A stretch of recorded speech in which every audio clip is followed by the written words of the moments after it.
Apa sebab berkahwin dengan janda ni tak digalakkan sebenarnya, kecuali untuk janda yang top 1%. Ada janda yang bagus tapi jarang.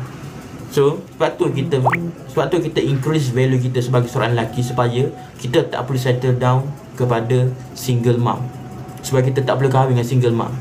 Faham? Kita jadi lelaki yang high value supaya option kita banyak, terbuka. So kita boleh pilih untuk tidak berkahwin dengan janda dan berkahwin dengan anak dara. Faham? Sebab anak dara lebih tinggi value dia compare to janda. All the way, memang confirm.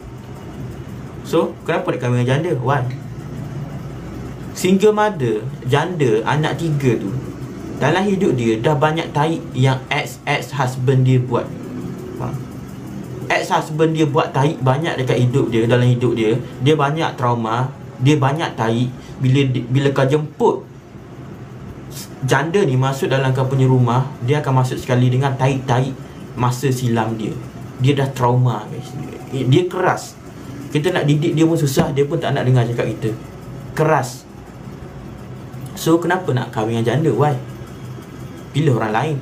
Kita kan ada option. Sebab tu aku nak korang jadi lelaki yang high value, supaya option korang banyak. Korang tak perlu terpaksa kahwin dengan janda, tak perlu. Faham tak, guys?